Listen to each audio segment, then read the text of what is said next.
Welcome to RealGM Radio. I'm Wes Goldberg, and I'm getting close to deciding who I think is the NBA MVP.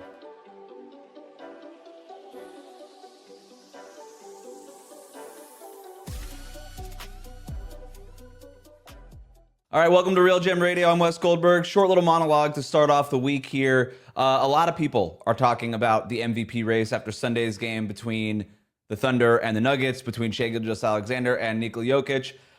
Really fun game until the Thunder pulled away at the end. Shai, 40 points, 8 rebounds, 6 assists. Thunder blew out the Nuggets. I thought Shai really took over the second half of that game. Nikola Jokic, 24 points, 13 rebounds, 9 assists. Kind of a ho-hum game for him. He was dealing with an elbow injury.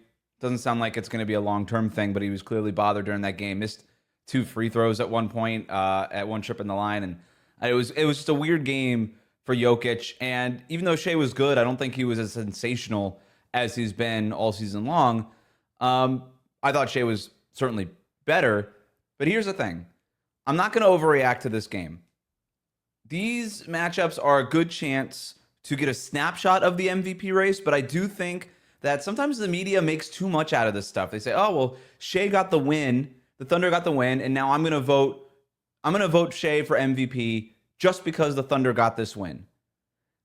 And I don't think that's the right way to go. There's an 82-game season. This is one game out of an 82-game season. If you're going to vote for Shai, but do it based on the resume. To me, these matchups, they get a lot of headlines and stuff, especially the late season ones. Like, nobody really cares if the Nuggets and the Thunder play in November, December. Nobody cares about that. You never talk about that when it comes to the MVP race, but people will make their decision based on Sunday's game, on who it is that they're going to vote for. I think that's wrong. I don't think that you should overreact to just one game. In the middle of an 82-game slog where you're dealing with travel, injuries, different matchups, guys are in and out. Aaron Gordon was in at the beginning of this game and got hurt. Like, you're just dealing with a lot of stuff. And to me, there's no question that Thunder have been the better team all year long. So it shouldn't be surprising that they won this game. So if you're going to play the results and use that to inform your vote, I just think that's wrong. This result should be baked into the total resume for Shai Gilgeous-Alexander and for Nikola Jokic. None of that game won't go down as one of Shai's best games, and it won't go down as one of Jokic's best games. But it's in there somewhere. It's in on the resume. But I'm barely thinking about it. When I'm thinking about who I'm going to vote for on my fake MVP ballot, I'm not really going to be thinking about this game at all. I'm not going to be thinking about it at all. But I do think, when we kind of go back to the media perspective on this, I do think that the matchups like these are a good chance to zoom out and then take stock of the MVP race. And with about a month left in the regular season, this is as hot as the MVP talk has gotten. We are focusing more on the Oklahoma City Thunder because they might have the MVP on their roster. We're starting to talk a lot about Denver, and not just where they stack up in terms of the Western Conference, although that's certainly part of it. And this matchup with the Thunder, the number 1 seed, that's very important. LeBron James gets injured over the weekend. That kind of puts more stuff on the Nuggets. Can they actually sneak back into the number 2 seed? All this stuff. So I do think that these kind of matchups are a good chance to in media terms, in the media world, we like to look at things as anchors. What's the anchor for the bigger story, right? What's the news item that can provide us the headline and allow us that jumping off point? And these matchups are that news item, right? We got Shai and we got Jokic head to head on the court. And while I don't really care about what it looked like in that specific head-to-head matchup, these are two players going head-to-head in an MVP race. So let's go ahead and zoom out and talk about it. I think that is what's happening this week. Bobby Marks, the great Bobby Marks, proposed this on Twitter. He goes, what is the criteria for MVP? 1, best player. 2, who impacts his team the most. 3, team record. 4, combination of all 3. And I responded to Bobby Marks that this is the way I like to frame the MVP conversation. To me, I try to distill it down into its simplest terms. One that it's easily consumable, where I'm not reaching in a bunch of different directions and trying to put something together. Which player is having the best season? Who's having the best season? That's how I think about the MVP race. It's a catch-all. It gets rid of the noise. I don't really care about who is the best player right? You go back to Bobby Marks' criteria, best player. I think that's a really poor way to frame the MVP. We all agree Nikola Jokic is the best player on the planet. Even with what Shai has done this year, or even what Giannis or Jason Tatum and these other guys who have had a great season, nobody really thinks, like, Nikola Jokic is the best player on the planet. I think we pretty much all agree on that. But it doesn't mean that he's having the best season. And the MVP award, to me, should reward the player having the best season. And that does include the top players in the league.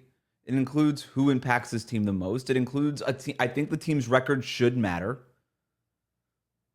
But to me, it's who's having the best year. Like when Steph won MVP, he had the best season, his MVPs. Like he had the year 15, 16, 16, 14, 15, when he won his MVPs. I don't think a lot of people actually believed he was better than LeBron James. If you just go, oh, well, who's the best player in the world? It's LeBron. LeBron should have way more MVPs. You could argue LeBron should have way more MVPs. But when Steph won his MVPs, nobody was arguing that he's actually a better player than LeBron. We just all recognized the Warriors are awesome. Steph's the most important reason for that. He's having, these bananas scoring numbers. What he's doing from three-point range feels really important. He's having the best season. He got his MVPs, his back-to-back MVPs. That nobody's taking those away from him. He deserved those. For the record, I thought Luka got snubbed last year. I looked at the numbers. I was watching the Mavericks. I thought Luka had a better year than anybody in the league last season for Dallas. And I'm not even including the playoff stuff. At the end of the regular season, you can go back, you can watch it. I recorded a whole video. It was on a separate channel on why I think Luka should be the MVP. I thought he got snubbed, at least from the conversation, because he wasn't even top 2 or 3 on most ballots. But look, I don't really have a problem with Jokic winning 3 MVPs. I don't have a problem at all. Very deserving. I have no problem with Nikola Jokic winning the 3 MVPs. He could get a 4th this year, and I don't think I'd have a huge problem with that either. All right? Here's what I do have a problem with over this last half decade of MVP voting, and it's why I thought the Luka stuff was unfairly swept under the rug last year, is I have a problem with how we've voted on this over the last half decade because of how we look at the criteria and specifically how we value the advanced stats, the plus-minus numbers, the on-off stuff, the box plus-minus, the estimated box plus-minus, dunks and threes EPMs, all this stuff, value over replacement player, all these weird acronyms and stuff like that. Look, I like this stuff as much as anybody else. I use it just as much as anybody else. I understand the value in it, but it shouldn't be the entire argument. Sometimes a player's impact and just the points that they score, that stuff should also matter. And it feels like if you just came out with, well, here's how many points this guy scored, you were like, okay, plebeian, like cool, traditional box score. Have you seen, this VORP over here and this EPM over there? That's real ball. Now you know real ball. And I push back against that. I think that stuff has value, but it shouldn't be the entire argument. And that's why I thought Luka Doncic should have won MVP last year. I don't think anybody had a better season than Luka did last season, leading the Mavericks to where they did. I thought his scoring was ridiculous. Look, I have no problem with Jokic winning MVP last year. No problem whatsoever. I just thought that Luka wasn't a factor in the conversation as much as he should have been because we overemphasize the plus-minus stuff that Jokic, I swear, Jokic might be the author of all these advanced stats because they have always been so favorable to him. And I know this, I feel bad because it feels like I keep sliding him and it sounds like I keep sliding him. I'm not. He's incredible. He's the best player on the planet.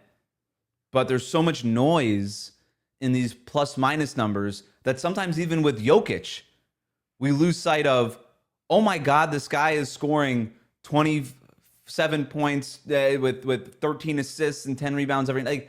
The box the box score, the traditional box score, even with Jokic, is a favorable and I would argue much easier to understand for the casual fan way to frame the Jokic argument. And for a really long time, where we were really talking about Jokic versus Embiid, the Embiid voters would be like, "Oh, your advanced stats, blah blah blah."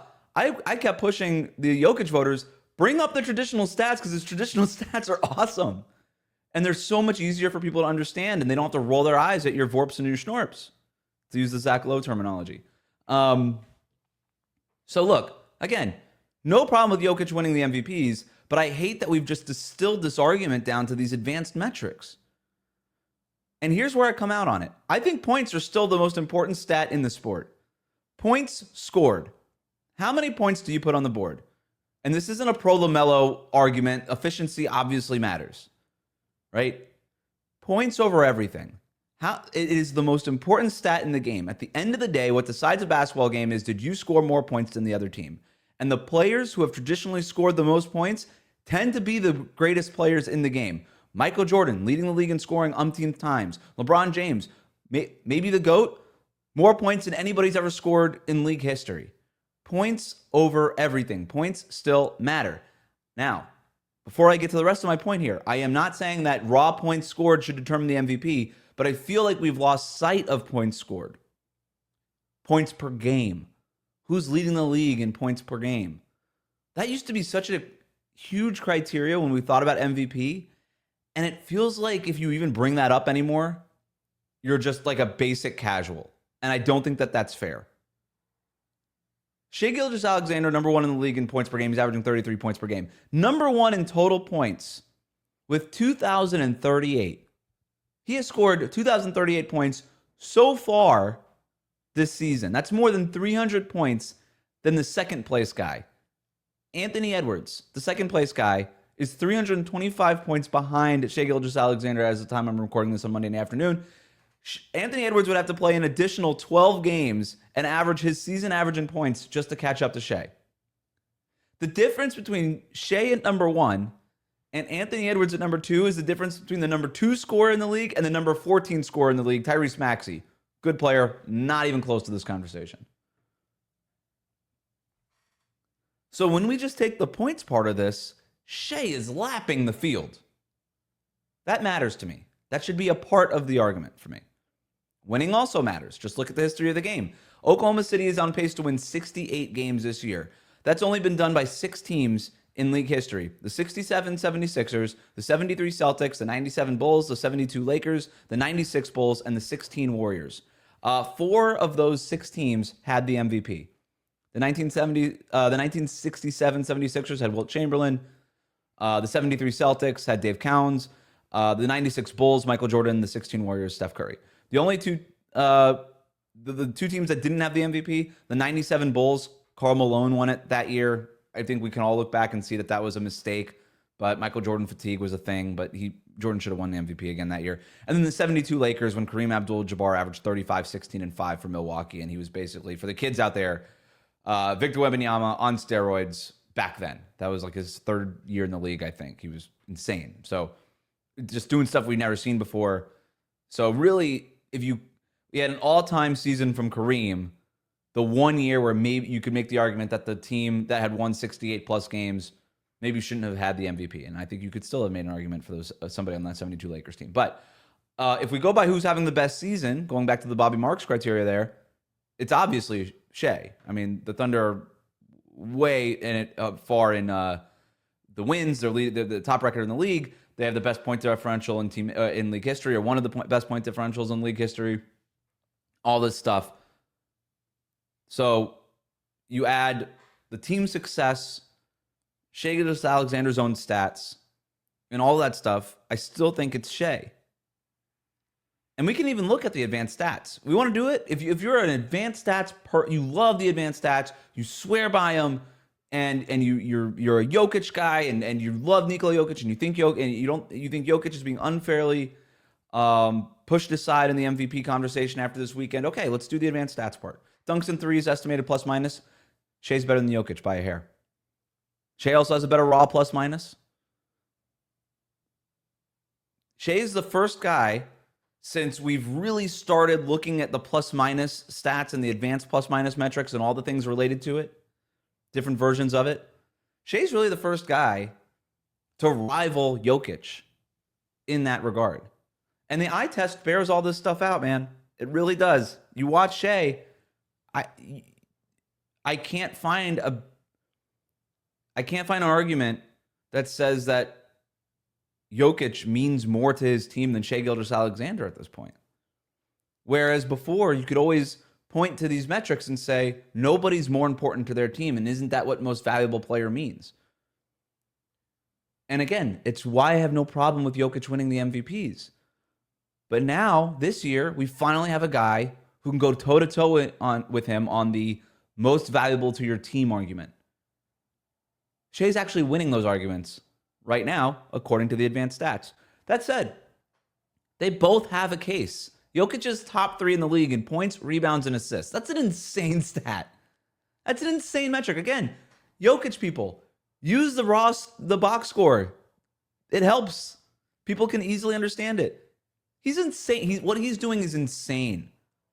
Jokic is having the best season of his career. If he wins MVP, I won't have a problem with it. Shai's lapping the field and scoring. I think points matters. I think points really matter. They both have a case. But you have to ask yourself, who is having the better season? And when you distill it back to who do you think is just having the better season? Shai has the 450-point games. That matters. The Thunder have one of the greatest point differentials all time, best record in the league. That matters. They have a ton of double-digit blowouts. That, to me, matters. They are a great team. They're a great team. They have more talent than the Nuggets do. Okay? You want to use that? Fine. But they are a great team because of Shai. Take him off the roster. Jalen Williams is a good player. This team wins 45 games? Maybe? In the Western Conference? Maybe less. Right? Like, Shai is the straw that stirs that drink. So who's having the best season? Advanced stats? Let's call him a draw. Let's call him a draw. Shai's scoring beats Jokic's. Team wins beats Denver. All this stuff also beats Giannis. It beats Tatum. It beats Donovan Mitchell. Beats all these guys. So look, I think there's some time left here. But right now, it's clear to me, Shai Gilgeous-Alexander is the MVP through the first 3 quarters of the season. I haven't made my decision, even though it probably sounds like I have. I have not made my decision on who I'm going to vote for on my fake ballot. But right now, through 3 quarters of the season, the MVP of the league has been Shai Gilgeous-Alexander. But that'll do it for the monologue. I'm going to be back Thursday night. Matt Moore. We're going to do our NBA tiers here on RealGM Radio. Thanks for listening.